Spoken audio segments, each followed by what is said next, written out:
We are live and welcome to the show. Hopefully, you have a great show today. I am back home from assembly required, and we have much to talk about. Who we got here? Hey, it's Peg Warmers. Hello, Peg Warmers. Had a really nice conversation with Kevin earlier today. So it's nice to see Peg Warmers here. Hello, JoeFan84. Hello, Lester. Hello, Eric. Hello, JoeFan84 again. How do you do? And hello to Mr. S if he's around. Hello, Lowan Botu. Hello, Matt and Josiah and Anything Joe's. How's everybody doing? It's been a heck of a whirlwind week or weekend, I guess I should say. Hello, Jeffrey and Daniel and John. I just got back from assembly required. I have stuff. I have a tote full of stuff that I need to show you. So I want to show you all the stuff I got at assembly required. Hello, Robert. Thanks for being here. Hello, Evan. I want to show you all the stuff I got, but the stuff from assembly required is mixed in with stuff that I had pulled for the next review that I'm doing. I don't want to spoil it, so I've got to pick out the new stuff from the old stuff. So I'll do that as I go. Hello, there's Marianne. Hello, Marianne. Everybody say hello to Marianne. Had a nice day with Marianne. She came over today and we spent some time together. That was very nice. Unfortunately, I had to work pretty much the whole time, but occasionally I do get time off of work a little bit. Hello, the 80s guy and McClure. Hey, it's the Skull Reviews and Cyclonus and Nyquist. Well, the gang's all here. This is fantastic. This is the entire Rogues Gallery is here, including Ratface and Sparkster. Yeah, we're off to a good start. I have so much to show you. Shall I get started? First of all, I also, before we get started, Tim says howdy from Vancouver, Canada. Howdy, Vancouver, Canada from the United States. Thank you very much for being here. Always happy to welcome our neighbors to the north. I've said before, I will say again, I have never actually met a rotten Canadian. Every Canadian that I've met has been delightful and has been a gem. So welcome, Canada, and thank you for being here. Hey, it's Rob Irizarry. Hello, Rob Irizarry. How do you do? And Marianne is waving, and who we got here? Lester and Rob. This is what was it? I'm sorry. How was Iowa? Iowa was really good. Yes, we're going to get into Iowa. I would like to say to the state of Iowa, every time I have gone to Iowa, I have had a really good time. My daughter went to school in Iowa for about a year, and then she returned. I'm not sure if she has fond memories of Iowa. I can't say for sure. I kind of think her experience of Iowa might have been colored by her personal experiences, just being at the particular time in her life when she was there. But I've always had a great time in Iowa. I love it. It's been a very good state to me. Iowa has been very good to me. So thank you, Iowa. Hello, Ray Paz and Greg and Dustin. Where are we going? Let me get started on this because I don't know how long this will take, and I want to make sure that I get through all of it.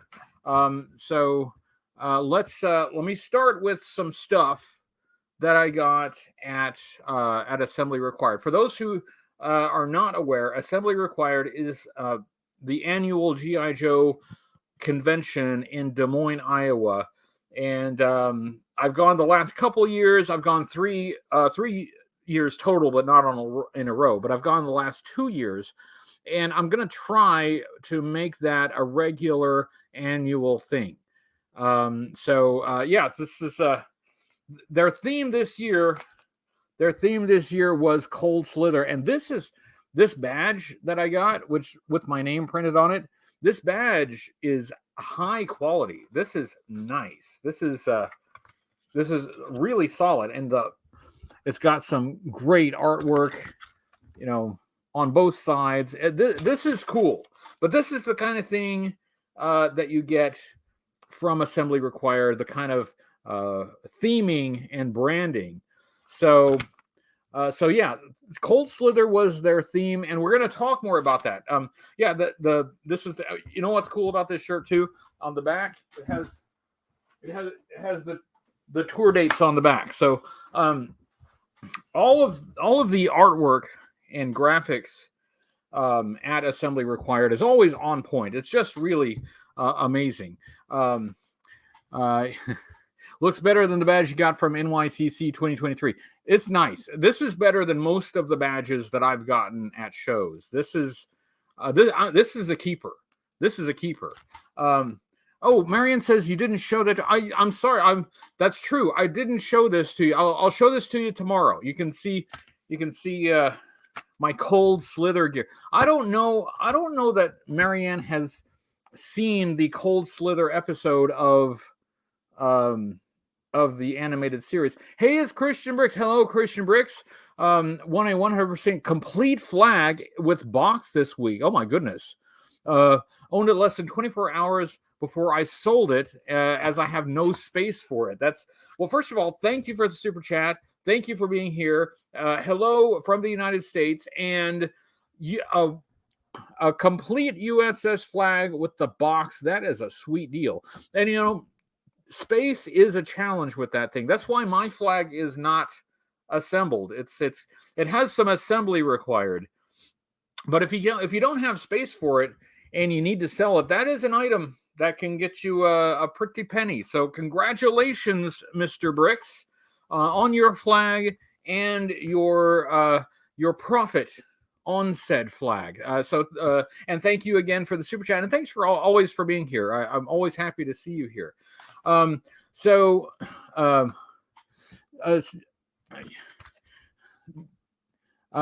the graphic on the other side of the all access. Okay, where is it? Oh yeah. Let's see. Well, here's this. Very nice. And then there. All right, this is the all access, and this is the graphic on the other side. So you can see it has the band. So yeah, this is it's a lot of fun. It was a lot of fun. I must add a caveat though, because I still had to work the entire weekend. I got into Des Moines on Thursday. As soon as I got in, I had to work until I fell asleep, basically. And then I had to get up early and work some more, basically until it was time to go to the show. And then when I got back from the show, I had to work some more and then work some more the next day. So it was a challenge. I was pretty tired. I was pretty worn out, and I wasn't able to participate in all the festivities, but I did go to the dinner that they had on Friday night, and that was a blast. And I got some stories to tell about that, and I've got some stuff to show you. But first, I'm going to show you a few things that I got from the show. Let me burn through this stuff. Now, as I said before I went that I wasn't giving myself any toy budget. I wasn't going to be toy shopping. Well, after where'd it go? After I got there and I looked at the finances and the feasibility and basically how much I had potentially to spend, I decided, I could give myself a little toy budget, and I did pick up a few things. One of the things I picked up was this. Oh, hello from the Hilt, and I think I saw, Tony Jackson. Hello, Tony Jackson. Hello, Tim. I think I already said hello, Tim, but hello again. Hello, Sean. Marianne says, sorry, I missed it. We'll be at Joe Fest. Joe Fest is going to be big. We're working on stuff. All right. We're already working on plans for Joe Fest to make it significant. But anyway, here we've got the HISS 2 from 1989. This is a vehicle. It's not a rare vehicle. It's pretty common. And yet I never had one. For some reason, I always passed on it. And I don't know why. I don't know why I passed on it. It's perfectly fine. But now this time I didn't pass on it. Now, you see only one missile here. The other missile is somewhere. It's probably in this thing. So it does have both missiles. It is almost complete. It is well. It has the railing in the back, but it does not have the little seatbelt clips. The seatbelt clips, which I hate. I really don't like them, but I'll have to get a couple of them to make this complete. But finally, Cat's playing with it. Finally, it's a puppet. Finally, I was able to get a HISS 2, the more refined of the HISS tanks, if I may say so, if I may be so bold. No. All right, that's ridiculous. But so I got this, and let's see if this is what I'm talking about. This thing is filled with pieces I need for the current review that I'm working on. Oh yeah, here we go. And it did include the Track Viper. Did not include the Track Viper's weapon and file card, but I'll pick those up. I may just it's usually cheaper to get the Track Viper and file card and weapon all together rather than to get the individual pieces. So I may just get another Track Viper, to maybe be a gunner or something. But it does include that. So it's semi-complete. It's nearly complete.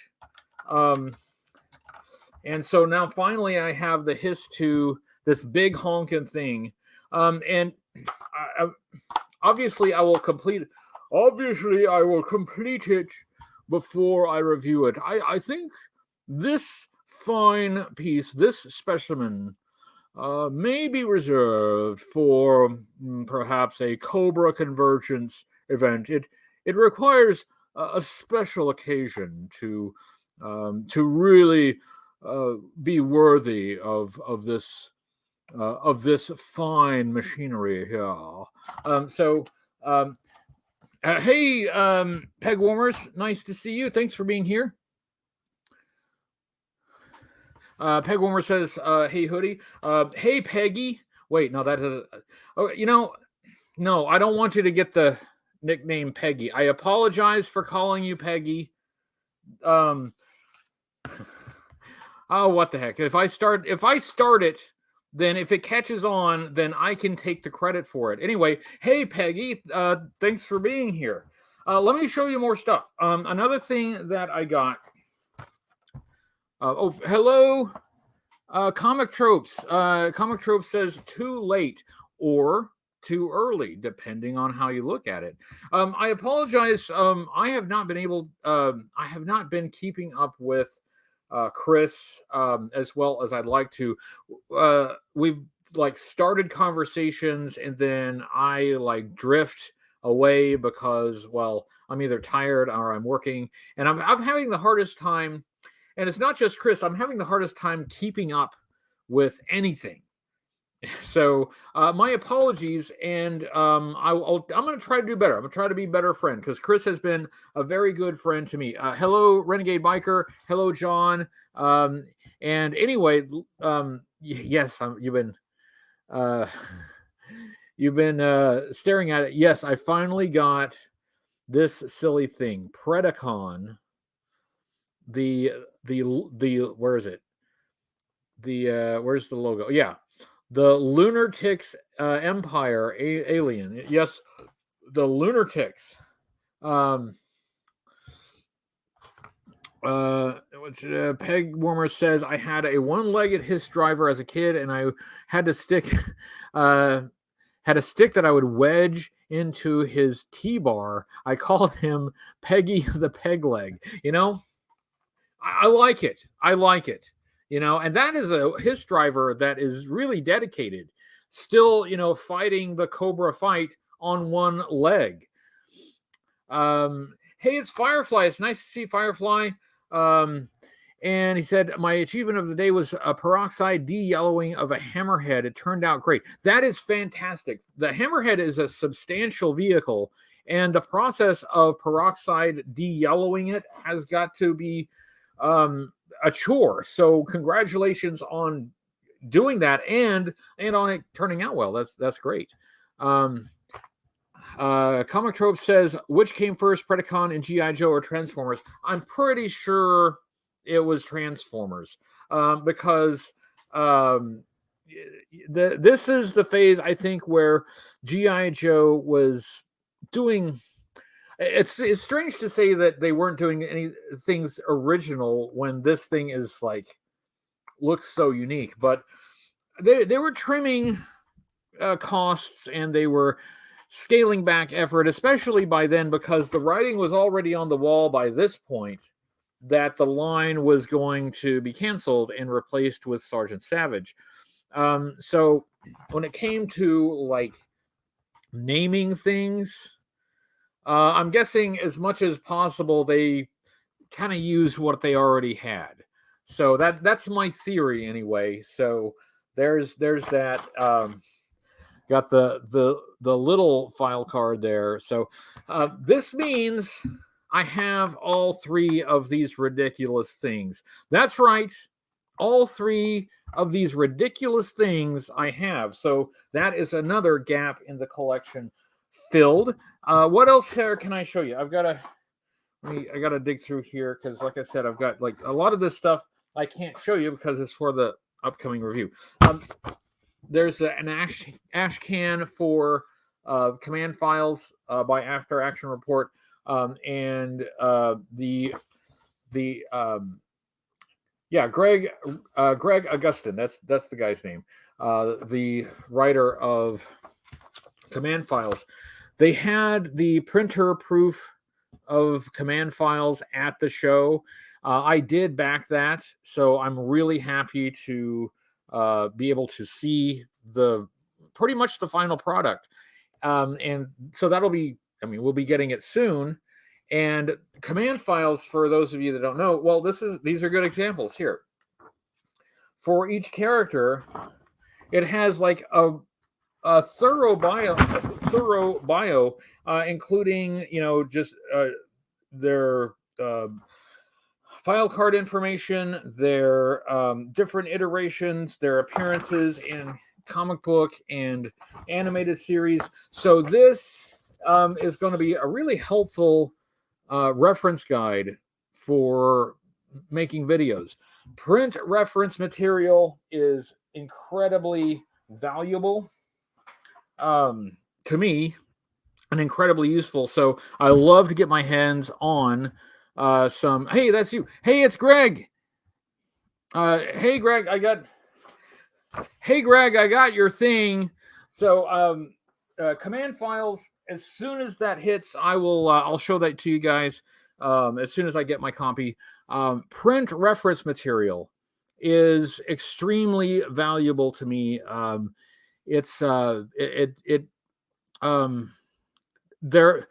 Not every piece of information about G.I. Joe is readily available on the internet.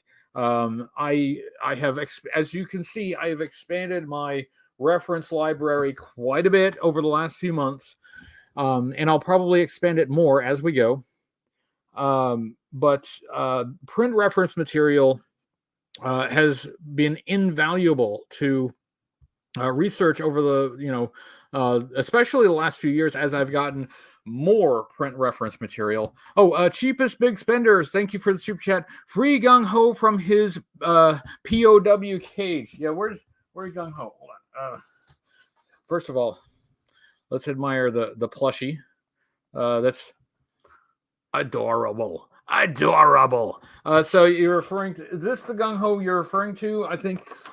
Let's get through all the stuff that I got at assembly required, and then we'll see if we can get to this guy. Certainly he has waited quite a while. Poor thing. Let's put this. There we go. So let's continue. Interesting stuff. I got this Call Sign Longbow comic book at Call Sign Longbow's booth. Well, you know what? I don't want to take it out because I don't want to mess it up. I will take it out when I'm not on camera. See, this is the danger of trying to mess around with stuff while I'm also on camera, is that I'm paying attention to you and to the microphone and to this, and that's how things get messed up. And so let's see. Comic Tropes says, who is the best kisser at no assembly required? I was, of course. Thanks for asking. So Call Sign Longbow's comic book I picked up. And more swag from After Action Report. Got a great big sticker here. They had the second edition of Volume 1. So the updated and corrected edition of Volume 1 they also had there. Des Moines is for lovers. Yes, that's what they say. But you know what? I think it's true. Let me talk about the dinner, okay? Because they did a dinner, a group dinner. It was a ticketed event. It was at what's that place called? It was at that place where they do the dinner. I can never remember the name of the place. Anyway, they do the dinner, and the food was really good. It's fantastic. And they had some giveaway stuff. One of the things that they gave away was this new Cold Slither The Lost demo. So what they've done, and I like the DIY handwritten CDR. What they've done is they've basically completed, they've expanded the Cold Slither song that was in the animated series and made it a complete song.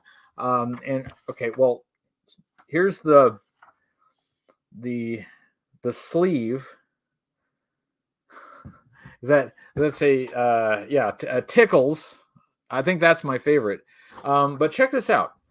That is awesome. This is really cool. And there are two tracks.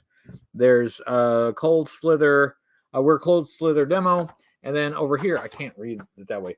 Cold Slither, the Rap Viper remix. So there are two songs on here. I don't have anything with which to play a CD anymore, but there's also a QR code where you can download the tracks digitally. And so I haven't done that yet, but I will. They played the first track at the dinner, and it was really cool. I thought it was really well done. So that was an important thing from the dinner. The other thing they gave us, let me find it. It's really tiny, so I have to search for it. It's in. I know it's in here though. I know it's in here. Oh yeah, they gave us for the Dreadnoks a tiny grape soda 4-pack that should be in scale with classified figures. So it's a classified scale grape soda 4-pack. It's, as you can see, it's vacuum sealed. But if I were to open it, one of the bottles can be removed, so you can have your Dreadnoks knocking back grape soda. I thought that was charming and delightful. So there you go. That is that's the swag from the dinner. But there was also something else that very interesting that happened at the dinner. I was at a table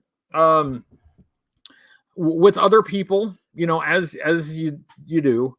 The guy sitting across from me, Bill was his name. by pure coincidence, it turns out that he wrote a book, and it's a book that I already had. So he's like, "Hey, I wrote this book, The Joy of Jokan," and I'm like, "Wait a second, I have it. I have that book." So I got to just randomly sit across the table from Mr. Bill Nedrow, the author of The Joy of Jokan, and this book, it's really fun. I mean, first of all, look at the cover. There's Merry Mercenary cosplay. There are the McLeods. There is Mark Webber and Joe Colton. There is James Kavanaugh as Crystal Ball. So these are all. This is about all Jokan moments. Jokan, which is now a thing of the past. So if I had known that by coincidence I was going to be sitting across the table from the author, I would have brought the book with me so he could sign it, but I did not, because that was just the complete surprise. So that was really cool. And thanks, Bill, for chatting. That was a lot of fun. Comic Trope says, "What would your Dreadnought name be?" I think my Dreadnought name would be Dingleberry. Thanks for asking. Thanks for the super chat. Chris reached out to me about something. I want to get back with you about the thing about which you reached out to me. Wow, that English is hard. English is a difficult language to speak, even when you're a native speaker. The thing that we reached out about, I'd like to talk to you about that more. I think that sounds fun. And thank you for the super chat, and thank you for being a really good guy and a good friend for so long. So thank you. Hey, there's JLS Comics. It's at 80s guy at From the Hill, and he's having a conversation with other people. I'm sorry, I intruded in your conversation. I just wanted to say hello, JLS Comics. Thank you for being here. Hello, Seymour Clarity. There is an important thing that I need to get to once I'm done looking through these things. So this, I'm obviously not going to show this right now, but this is a story written by, according to the card, Jason Karist, who I've talked to before, and he also gave me, where is it? This is a file card for that. Okay. Here we go. 1 second. Hello, Ivan. Hello, Inutabi. Nice to see you. File card for Footloose. This is Slaughter's Marauders Footloose. And a fan fiction story, which he printed out for me and gave me, because that, like, the Kindle Worlds thing where we used to do the fan fiction, that's defunct now. So apparently the only way you can do it is to type it out yourself and print it yourself. But yes, thank you for that. I will read that as I have time. I got this from the not the After Action Report, but the Rising Sun publications people who are working on an adventure an adventure team inspired comic book.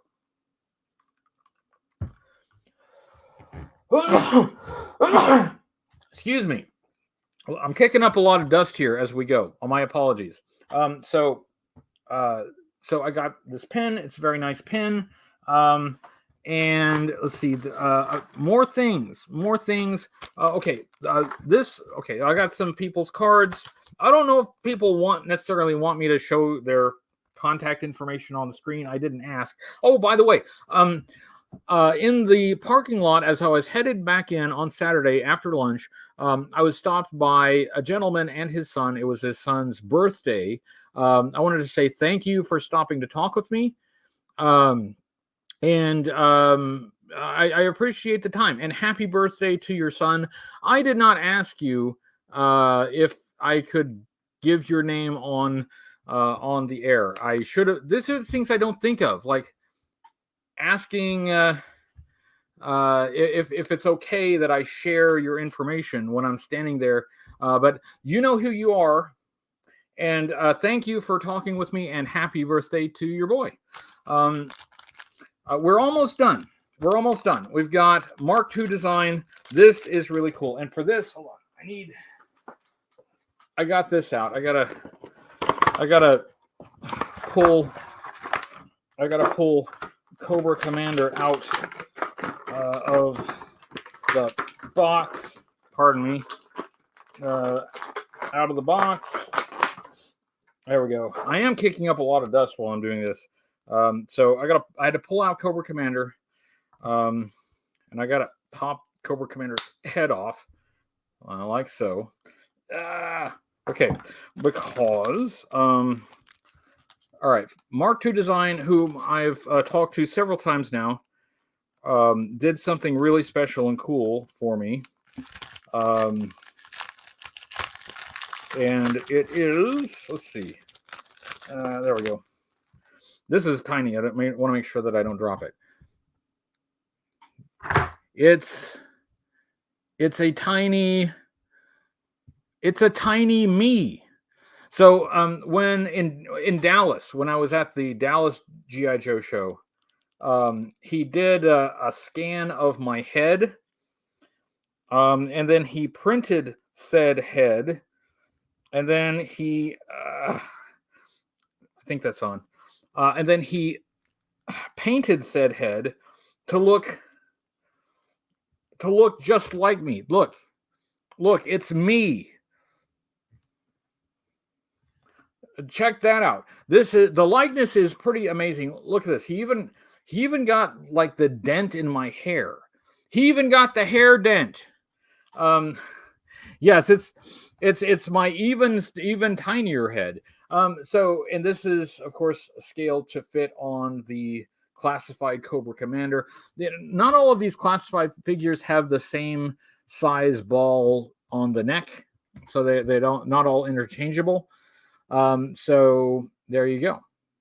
So thank you, Mark II Designs. This is really cool, really amazing. Thank you for the opportunity, and thank you for the effort. So, in honor of Mark, who's not comparing this to Hasbro's Selfie series at all. It's not the same thing. This is not the same process that the Selfie series has. This is, I think, what we would all hope that a Selfie figure would look like. This is, I mean, it's my head. He scanned my head and magically made it appear on this tiny thing. So thank you, Mark II Toys, and Mark II Design. There's his card and info. Really cool guy, and I love seeing him and talking to him at these shows. And this is a thing. This is a thing that he is able to do, which is freaking amazing. It's what's on Joe mind. The stream can't go 2 minutes without talking about ball size. Well, we talked about head size too. We talked about head size. We talked about ball size. So I think we got everything covered. So yeah, I'm keeping this on I'm keeping this head on this body, and I'll put it somewhere here. It can go here. Wait, legs are all wonky. It can go here for now. No, it's gonna, don't fall. I have stands for it. I might have to get a stand. But anyway, I got thanks to Mark II Designs, I have an action figure of myself. Jason from Half the Battle was there. Jason's a really cool guy. Jason has been a friend now for several years. See, it's not always Marianne making the dirty jokes. It's just most of the time. I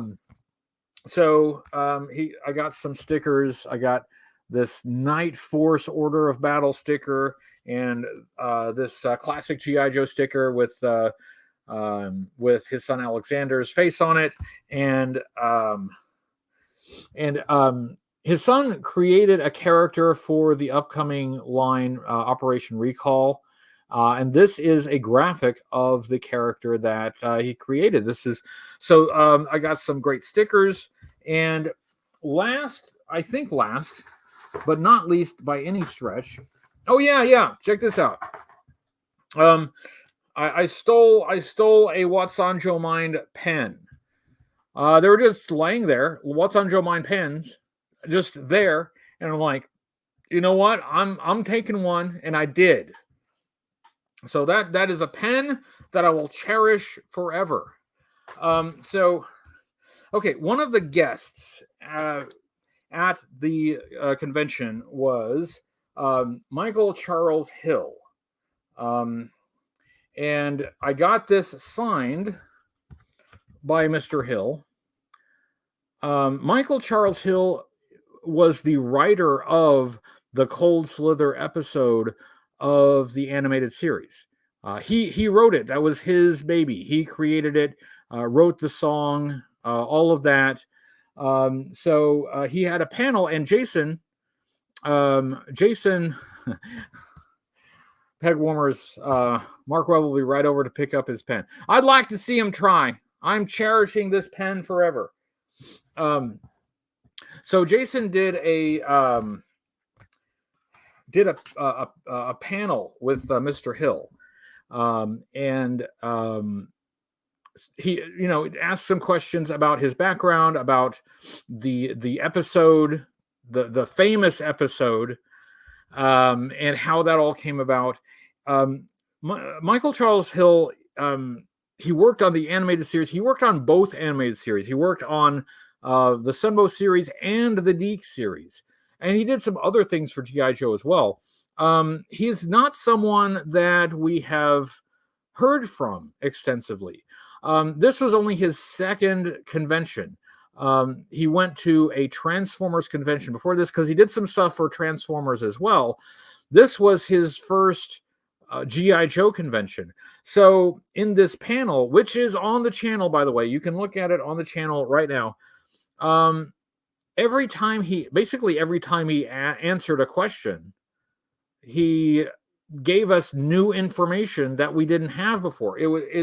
He was just casually dropping these information bombs about things that we speculated about, but we didn't know. So obviously he talked about the Cold Slither episode. I asked him a question about the Deke series, but one piece of information that I thought was really interesting is that he is the reason that Special Mission Brazil is called that.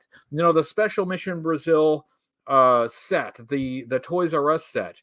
I've speculated, why Brazil? Well, there's a reason why it's Special Mission Brazil, and Mr. Michael Charles Hill is the reason for the reason. He also wrote the audio story for the audio cassette. He wrote the audio play, like the radio play that's on the audio cassette for Special Mission Brazil. And that's not all. He also created the only original character in that set, Claymore, and he wrote the file card for Claymore. He wrote the file. That's why this features Claymore. It was always, I think it was safe to assume that Larry Hama wrote the Claymore file cards because he wrote all the other file cards, or almost all the other file cards, but not this one. Michael Charles Hill wrote and created the Claymore file card. That is news to me. So this is this was fascinating. I really enjoyed that, and thank you, Jason, for emceeing that panel. But this was incredibly fascinating to me. I knew that he would have some insight on Cold Slither and on the animated series. Did not know that I would also get the origin of Claymore, a fairly obscure character, but a figure that's kind of a grail. It's kind of a rare figure. I think it's the most sought after figure in that set because it's the only original character. So yeah, how about that? I didn't know that I would be learning that, but there you go. Anyway, so that was really cool. And I think that's it. I think all the other stuff in here is stuff that's supposed to stay in here because I'm using it for the next video review. Yes, okay, I think we're good. I think we have seen it all. Now, before I get to gung ho here, there's something that I should have talked about right at the top, and I didn't because I got caught up. I apologize. My friend Timmer from the YouTube show Half the Battle has started his charity campaign for this year. It runs through the month of November. I have linked the video explaining the process and how to participate. I think the charity event is important. I think it's one of the most important things we do every year. Oh, thank you, JoeFan84, for the super chat. After watching your Ice Cream Soldier review, Mr. S is getting me one for Christmas. You know, the people who stopped me in the parking lot to talk with me also mentioned the Ice Cream Soldier review. That review was a lot of fun. There's no denying it. I had a ton of fun making that review. Maybe I was a little harsh. I mean, I was honest. I wasn't lying. I didn't lie about my thoughts and feelings about Ice Cream Soldier. May have gone a little overboard, perhaps. I still am trying. I still have fun with videos, and I still try to, have fun with everything that I do. But I try to have fun as well as maybe bring some information, like the stuff that happened in the 90s. That's some strange stuff. It's some weird stuff went down in the 1990s. And for those of us who are children of the 80s, we didn't. Yay! Okay, well, Chris and his son were there, so thank you, and thank you again for reaching out and stopping and talking with me. And I was just mentioning that you brought up the Ice Cream Soldier review. My feelings, my thoughts are what they are about any given thing, but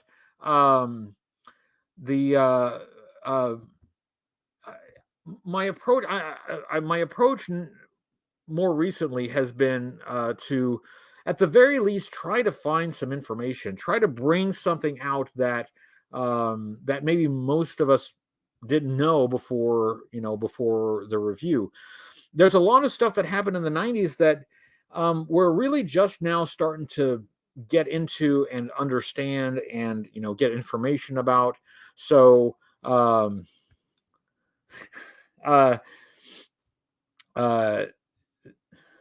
Ice Cream Soldier does need a new review. Oh, well, let's get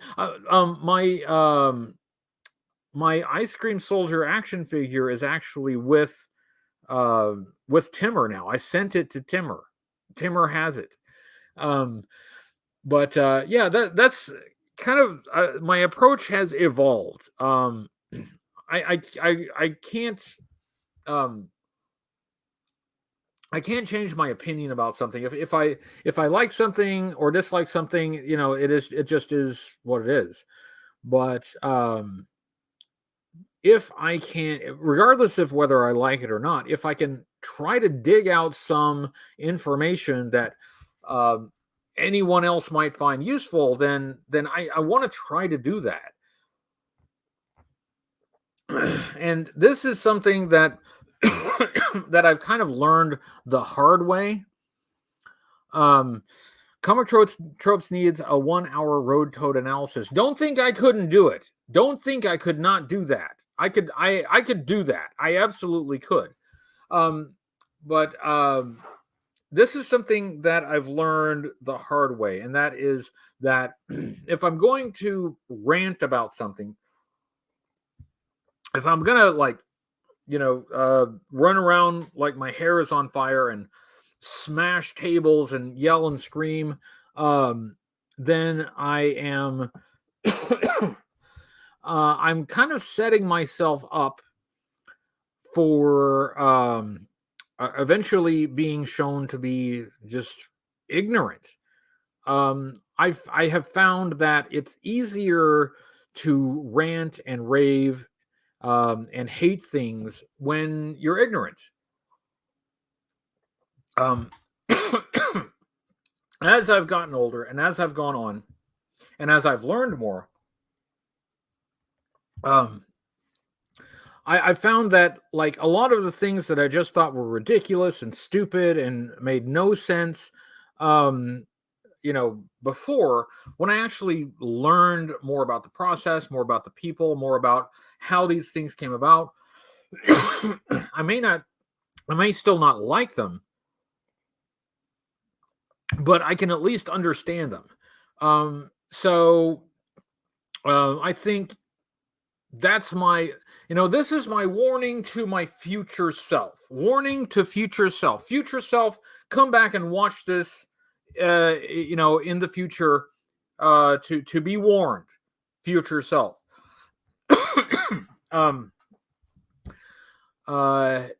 if I'm going to rant and rave about something about which I am ignorant, I am setting myself up to look like a fool when the actual information comes out, that shows that all of this bluster was about stuff that I didn't really understand. So, future self, before you blow your top, pause a second and look a little deeper before you start slamming your fist on the table. Future self, learn more, scream less.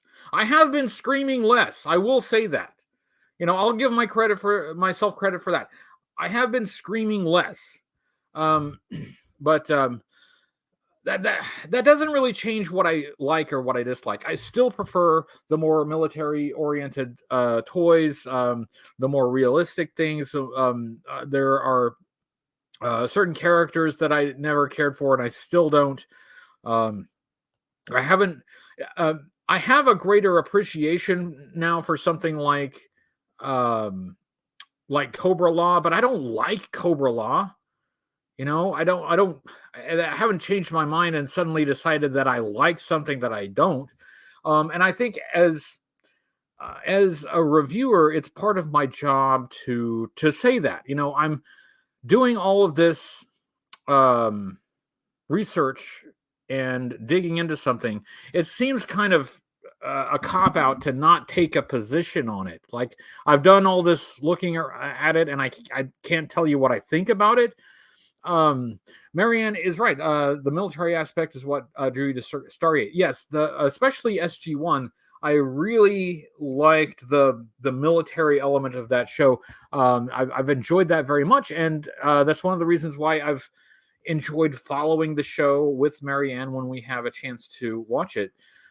So that's still my preference. But I guess I'm stupidly obsessed with this idea of doing the right thing, whatever that is, as if I can figure out what the right thing is. But I've given a lot of thought to, what is my purpose as a reviewer? Is my purpose to to tell you if you should like or dislike something? I don't think so. Is my purpose to, I don't know, change the course of a property so that it fits what I prefer more? I don't think that's true either. In fact, I'm not really sure if it's even ethical for a reviewer to try to influence whatever property is being reviewed to change it to fit the reviewer's preference more. Even if a reviewer succeeded in that, all that does is change something that other people liked. You're taking away something that other people liked to make it more, make it fit your preferences more. And I'm not sure that that's even ethical as a reviewer to try to do that. So what I finally settled on is that, as a reviewer, what I really add, hopefully, is some background and information and context to what is being reviewed, so that regardless of whether I like it or you like it or either of us dislike it, you will go into the experience with information, with knowing more about it, so that regardless of how you feel about it, your thoughts, your opinions will be more informed. I've thought about this in the context of movie critics, because movie critics, if all they're going to do is say this movie is good or this movie sucks, that doesn't actually tell me whether I will like the movie or not. I like a lot of movies that suck. I don't like a lot of movies that are supposedly good. So that doesn't help me if a critic says that, hey, this sucks. That doesn't tell me anything. Even if they try to tell me why it sucks, I'm not sure that helps either, because my criteria for what's good and what's bad is my own, and I'm not going to change that to match what the critic thinks. So, what really would a movie critic add to the movie experience that's actually worth anything? And what I think a movie critic could add would be, an understanding of film, of its history, of the process, of the industry, of the actors, of the directors, and so that all these hidden layers within the subject are brought out, so that the reader can not just enjoy a movie or dislike a movie, not just see a movie, but understand both that movie better and understand movies as a whole better. So if I add anything of any value at all, I think that's closer to what it would be. Because if it were just a matter of looking at the toys, just showing you the parts and the colors and all of the pieces and how it works, you don't necessarily even need me for that. I could just point a camera at it. I wouldn't even have to talk for that. I could just move it around. I could just point a camera at it, show it to you, and you decide. You should decide for yourself anyway whether you like something or not. But that part of it doesn't really need me.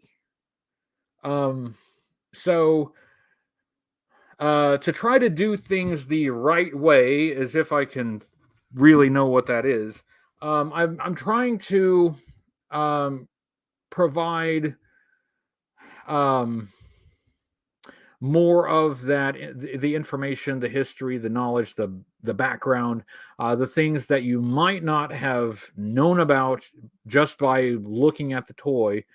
And sometimes I do better at that than other times, but at least that's what I'm trying to do.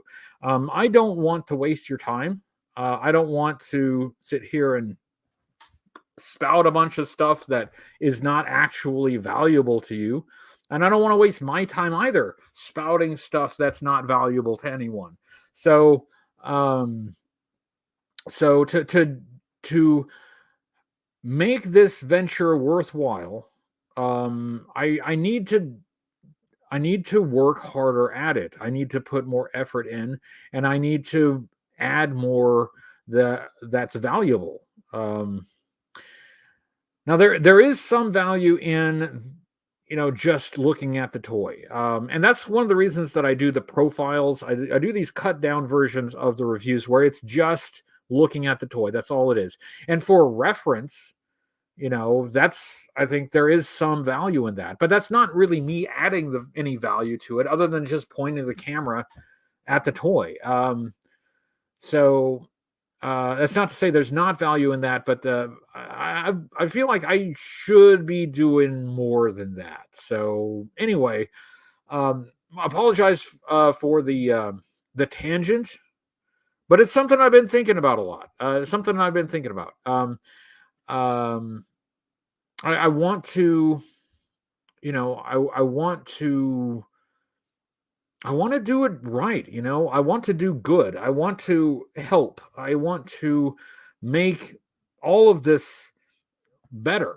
Not just better in the sense that I twist things to fit my personal preferences, but I mean, I want to make things better in the sense that there's more information out there. There is, there's more context, there's more history, there's more of everything that you don't get just by looking at a toy, and everything you don't get just by some internet guy waving his arms around and yelling and screaming and telling you what he thinks about the toy.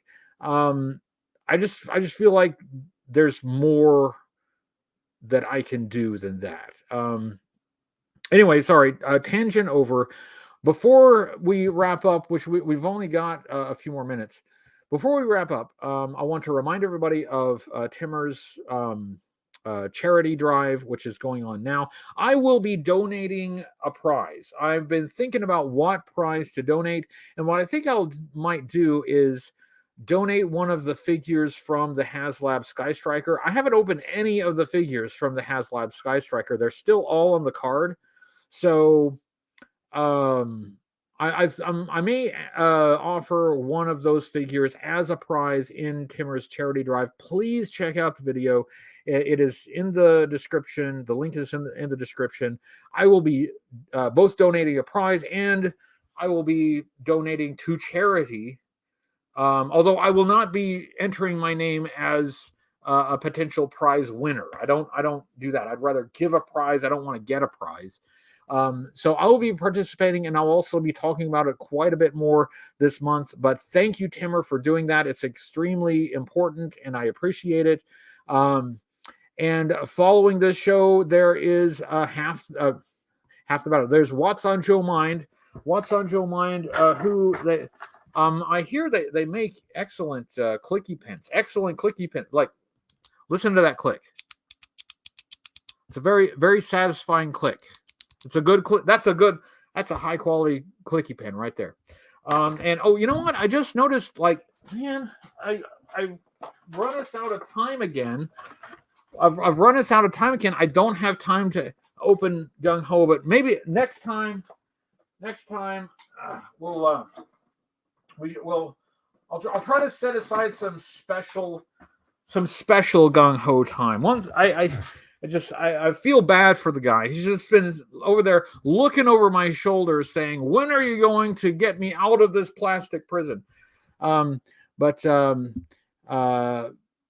yes, that's let's wrap it up. It's about a minute till the hour mark. So after this, please roll on over to What's on Joe Mind. Check out their show. Yeah, I'm working on a video which hopefully, knock on wood, should go up this Sunday. So thanks, everyone. And I guess for now, I will say good night. Good night, all. See you all later. See you next week. Bye.